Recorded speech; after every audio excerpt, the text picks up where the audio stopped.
Make sure it's actually working.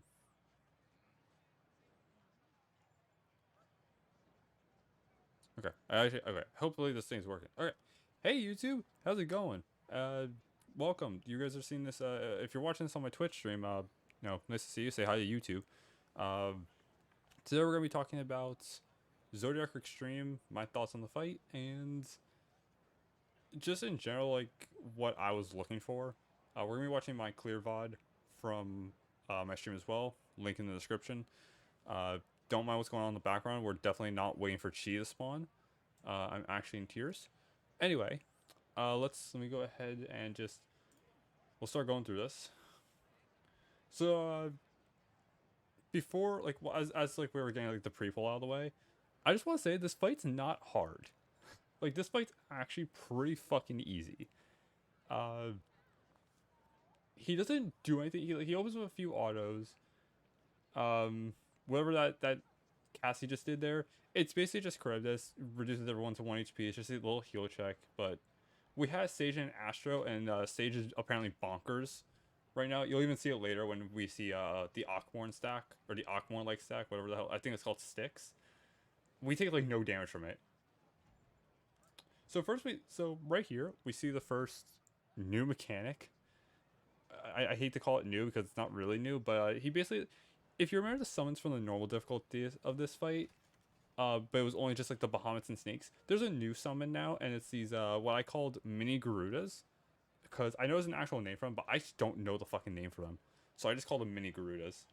Um, they're basically they do donut AOE's, so you just want to stand within the red circle here, like this little circle that they're standing on top of. You just want to stand inside that, and you'll be safe.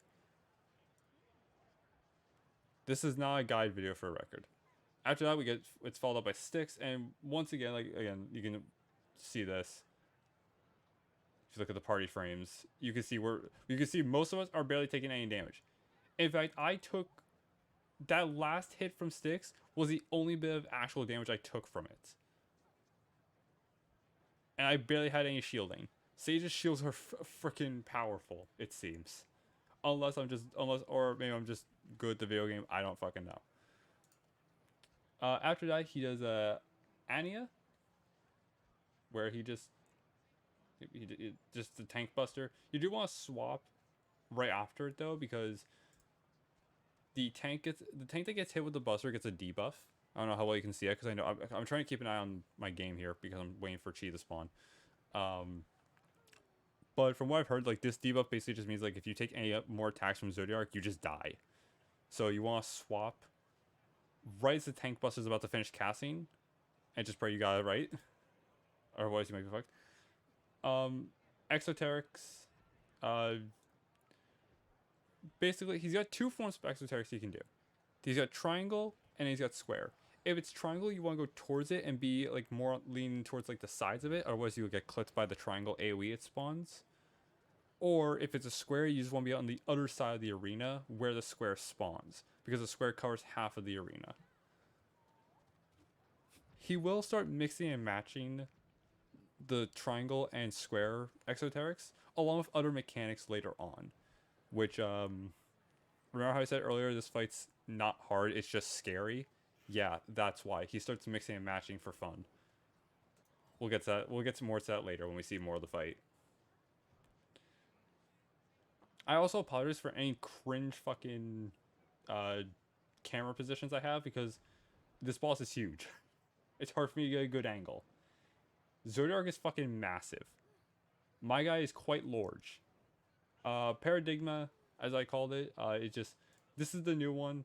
So we have the mini Garudas and we have the Behemoths. Same thing as before with the first one, where you just see like the mini Garudas. You just want to stand on top of the mini Garudas, little hitboxing here. However, he will also pair us up with, I can't read this because my quality is apparently 720, and I don't know why, even though I'm pretty sure I'm streaming at 1080. I don't know, I'll have to look into that issue. But he's going to do like this Leviathan like dash where he's just going to be dashing from a corner across the entire arena, and the only safe zone is literally going to be like either away from him or on the opposite side of him, We decided to play it safe though because the safe zone is here. So we had no choice but to go here. There's no reason to risk going for uptime. This is also a point where AoEs, or at least your safe zone from AoEs, starts to get pretty scary. Like very, very scary, and they're very hard to notice. By the way, Ninja's new gap close is way too much fun to have. Phobos, this is a raid-wide AoE that inflicts a bleeding debuff, and this is like a mini heal check in a way because I didn't really notice it too much, but apparently the bleeding debuff, while it doesn't last very long, it ticks for like 10k per tick. That shit hurts. I don't think it doesn't hurt enough that someone's gonna die from it, but because it comes from an AoE that does quite a considerable amount of damage, either make sure you're mitigating it, but also make sure your healers are actually healing, at least a little bit, because if it's true that that thing ticks for like 10k, be horrified, maybe a little bit. And for the most part, he's just gonna do another paradigma. This time it's just the snakes. He's also gonna bring in the exoteric. We see the square one here. This is also where I believe he is. Yep, here's the rotating platform. This is his main gimmick, astral flow. Basically, the arena will rotate either clockwise or counterclockwise at 90 degrees. It will always rotate at 90 degrees. The trickiest part about astral flow, if it's your first time seeing it, is determining if it's where is the safe zone, especially with snakes. I can't explain snakes. The best thing I can do for you is try to identify where the snakes are currently located, and if the platforms are, if the arena is rotating, trust your shot caller, if you have one, or just trust anyone who puts the danger Dorito on their head and just follow them. In this case, we had a shot caller. I was in a VC with this group. These are some of my stack members along with some of their FC buddies. So we had someone calling the fight, calling the shots, calling out safe zones and whatnot. For the most part, that's all you need. You just need one person who knows how to call the safe zone for every mechanic in this fight, and it just falls on everyone else to just do their job correctly. If you can manage that, you can practically one-shot this fight. This fight's really easy. It's just scary. So in this case, like, you can kind of see, like, I don't know where to stand because I'm not sure what's a safe zone and what's not, but we all kind of, like, agreed it was just on B, and thankfully we were correct here. We were also safe away from the square exoteric as well, because the exoterics don't rotate with the rotating platform, only the like any of the paradigmas. So here comes another paradigma. I'm not sure which one this is. Oh, I think this is. Oh, okay, this is just more snakes. He's also going to do Atakia. I don't know how you actually say that. I'm pretty sure I'm wrong though. He's going to do 2 punches on both the left and right sides. They're giant fucking circle AoEs. These things are massive. Just, I'll let you see. I'll let you watch this. Those things are quite large. It's barely covering half the fucking arena. Your safe zone is going to be in this one specifically, it's going to be inside of Zodiar's hitbox, between the one marker that we had placed in front of the boss and the arrow that indicates which way the boss is facing to begin with. Although this boss doesn't rotate anyway, so there's really no point for it to be there. But the arrow is a good way to indicate where your safe zone will be, especially when you're trying to dodge these snakes. Now you would think we have all this space here, but you have to remember, these AoEs that he's doing with the punches are fucking gargantuan. So you really gotta be you gotta pretty much be like perfectly positioned in order to be safe.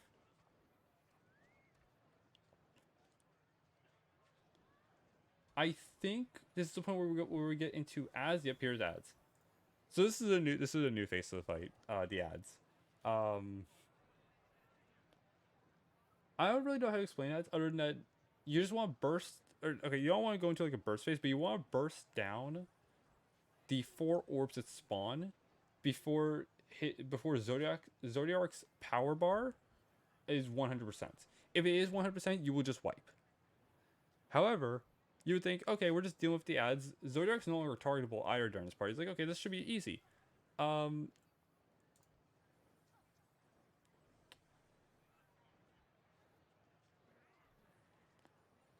Try again. Here is triple Exoterics. So, Zodiac will fire. He has 3 patterns, 3 set patterns that I'm pretty sure are guaranteed to happen, and the patterns will happen in a random order. The way we call these out is as follows. So, like for example, this one is front middle. This means we have to go to the front of the arena and stay close to the middle because this is a triangle. I know it's hard to see because of all the shit that's going on the screen, but this is a triangle, which means we want to lean off to the side a little bit of it, but not too far, otherwise we get clipped by these green lasers because these are just straight line AoEs and they're fucking huge.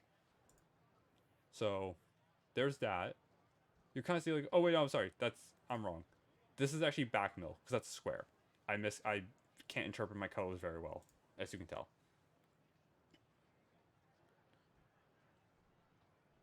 This one's front middle. As you can see, we've already gotten one. Now we have half of the orbs are dead, which means they're only the 2 in the front are still up. Not a big deal, right? This bar charges way faster than you think.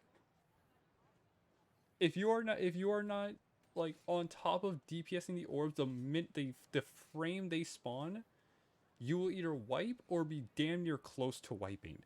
It's pretty tight. Even with a decent group. Like we wiped the orbs like twice, I think, because we kind of fucked up. But I think it was more so towards deaths, not so much like DPS issues. And then this is sides. This is a sides front, because there's gonna be 2 triangle exoterics and then the big fuck you laser going down the middle.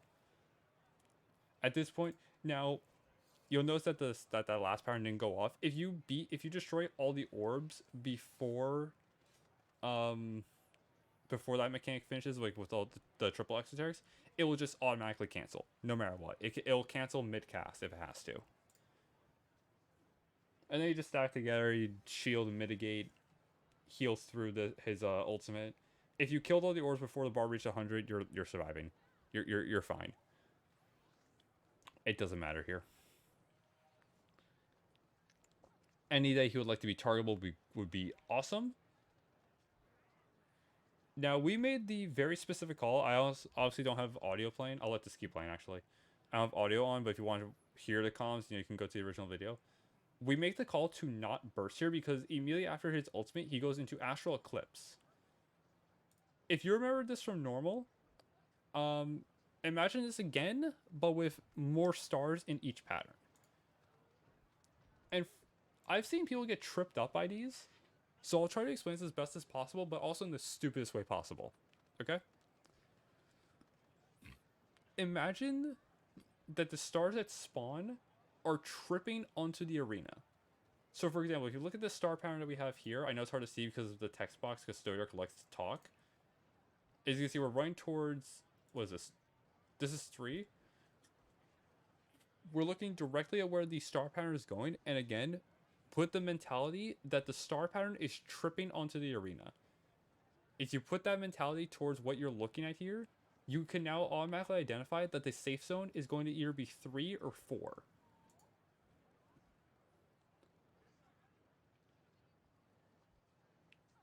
So we make the call that the safe zone is 3, then middle, then 3 again. There are always going to be 2 safe zones in each pattern. It doesn't matter which safe zone you go to, because there's no like, fake out safe zone. There's always going to be 2 safe zones. You can either opt to go for an uptime position if you can. In our group's case, some of us went for the uptime, others did not. I'm one of the ones that didn't because this was like my first time going for the clear.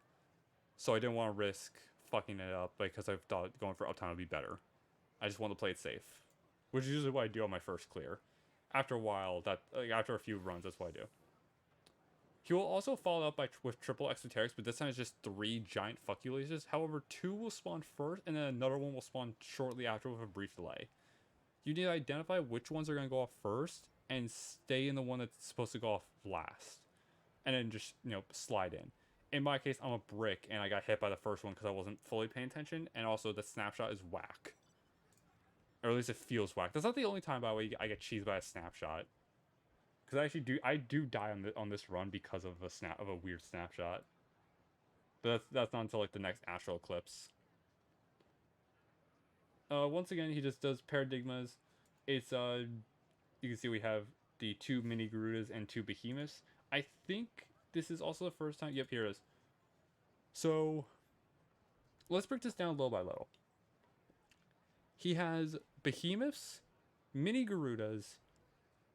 We're going counterclockwise 90 degrees, and a flame wall going diagonally down from the B marker all the way down to the D marker. How does the firewall work? The firewall will rotate based on which way the platform is being rotated. In this case, if you have someone who's capable of not panicking when they see all this, they will automatically be able to identify that the safe zone is towards the B marker on top of where the Behemoth currently is. Because the way the platform is going to rotate, a mini Garuda will end up beyond B once the platform finishes rotating, and the flame wall will not touch us. Also, you want to be on the other side of where the flame wall is rotating. I know that last part sounds a bit confusing, but when you watch it, you'll see what I mean. So we move towards the B marker, we stay on top of the Behemoth, a little off of the Behemoth, and we're behind the flame wall as the platform starts rotating. Because as you will see, the flame walls leave a trail, and these things hurt. For each tick, this shit does a lot of damage. It is safe to get hit by one of the ticks of the flame wall, otherwise you will just die. You can survive one tick of it though, which is going to only be the final tick of it. But you see the paradigm is also saying, if you feel like you're a little off, you can feel free to shift inward towards the mini Garudas. But the donut AoE, like the safe zone of said donut AoE, is pretty generous. So you don't need to panic too much about it. You can see we're some of us were just barely on the edge. We actually lost our sage there because of it, but it's all right. Again, positioning in this fight is pretty accurate. You gotta be pretty precise with your positioning, otherwise you might just get clipped by something. He does a tank buster after that. Again, just do a little tank swap. Exoterics, you just look for which one it is. This camera angle looks cursed, but I knew it was a square because I looked at over the top left of my screen because I was looking at my party list, and I just happened to spot the exoteric beam, and I identified the color, and it was a square. So I just knew right off the bat that's a square, so it means our safe side is here, except not really, because now the crackhead's going to go ahead and dash towards the corner, which means I have to back up all the way over here, losing uptime as a result. Jerk. And we kind of just go back to smacking him in the face for a couple minutes before he does anything else. He does another paradigma. This one, I think, has snakes. Oh, no, it has mini Garudas. Oh, mini Garudas and snakes.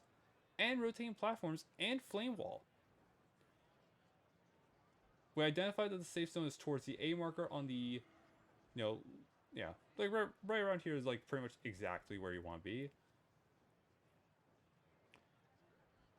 All these AoEs go off at once, and then it gets followed by sticks. Now, let me back this up briefly. I know it's hard to see because of all the effects going on. This is the entire safe zone. There is not much room. Actually, it'd be more accurate to say that where we're standing right now is the only spot where we are 100% safe. Because these AoEs, both the donut and the snakes, go off the minute that the platform stops rotating and the firewall disappears. Before that, the firewall is still active and you can still get hurt. So pretty much exactly where we're standing is the only safe zone where we are safe. So it's more accurate to say this entire section here is safe. And then it's followed up by sticks.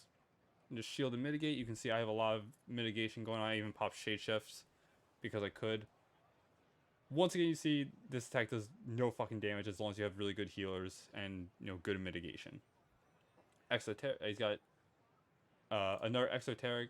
He's going to spawn 2 that are going to go off at the same time, and then there's going to be another one that is briefly delayed. So we see here on this marker here, it's a square, which means we can stay on the side we're currently at, and then we just need to move a little closer towards the triangle so we don't get clipped. And then he will spawn another one all the way in the back, which is a triangle. We can kind of stay over here in this little corner too because we will not get clipped. It is pretty freaking close though. Just gotta be careful. Atakia, this is again the 2 fisties. No stakes this time though, just 2 big fuck you AoEs. It hurts.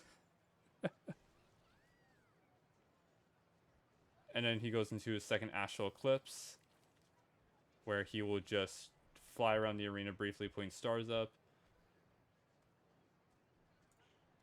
So, once again, we put this mentality. We identify that the safe zone is going to be 2, C, and then the last pattern, which will spawn, is going to be 2 again. I don't know why I had Shikuchi ready. Oh, I don't know why, because I misinterpreted the safe zone. I misheard the safe zone, so that's why I died. But as you can see, that snapshot's weird. I was definitely in the safe zone like a solid minute before the stars actually hit, and I still got hurt by it. It is a very bitchy snapshot that I actually recommend you pop sprint if you feel like you're going to go the wrong way and you need to correct yourself. Or just hope that your healer can rescue you. But other than that, like, that's the fight. Like, you kind of pretty much, like, let's see, we're 8 minutes into this clear VOD. This fight's 11 minutes long, by the way. Your average run is going to be like 11 minutes.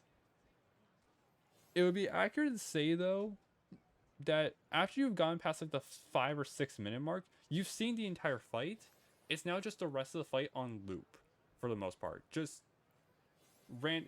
just the sheer randomness of some of the mechanics and what you're going to be dealing with when it comes to the rotating platform and your safe zone positions. Other than that, this fight doesn't really have much. Like, you see everything the fight has to offer. I would say you've pretty much seen everything the fight has to offer before ads. So probably maybe like 2 or 3 minutes into the fight, you've already seen the entire fight. It's just a matter of now identifying how many mechanics are being combined and how to figure it out. So I'm just gonna kind of let this video play out for like the rest of the time. This has been going on for 23 minutes. I'm horrified.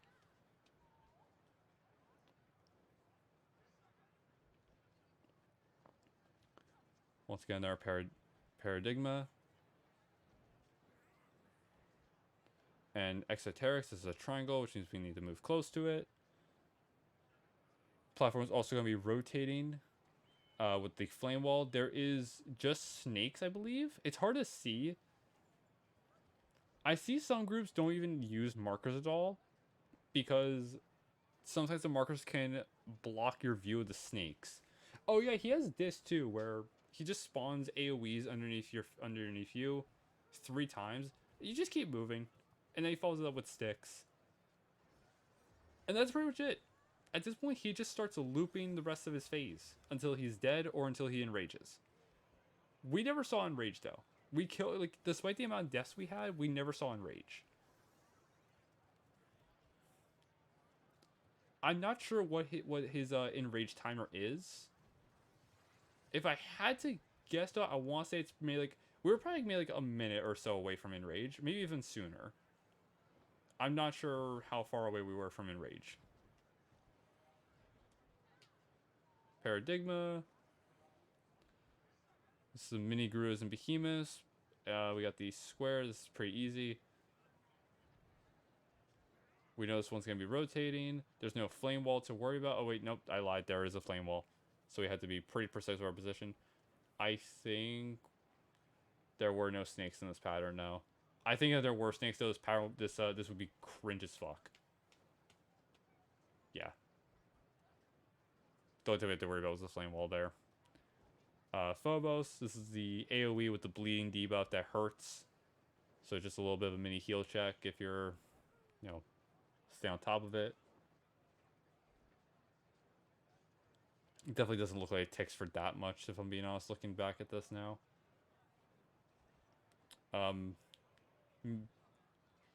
Pretty much like the easiest fucking pattern of Exoterics. You literally, there's literally nowhere to move. You just move close. You just move closer to this triangle that spawns on our side. And that's it. At this point now, you just kill or pop LB3. You might need to reposition when he does this if he goes towards your corner, otherwise you're gonna be fucked. And you just push. He goes through like a couple more. Yeah, he does like sticks. I think we kill him before sticks even finishes. I think after the sticks though, I think he does enrage. But I could be wrong. So maybe we were like very close to hitting enrage after that. But again, he doesn't finish. He doesn't get a chance to finish sticks. We kill him before then. And that's Zodiac EX in a nutshell. Thank you all for watching. If you want to watch more of my shitty content, feel free to hit that subscribe button. Make sure to like this video as well. Even go check out the original video. I'll put like a little card or something telling you to go to this video. Yeah, I'll see you guys later on YouTube. Peace out, YouTube.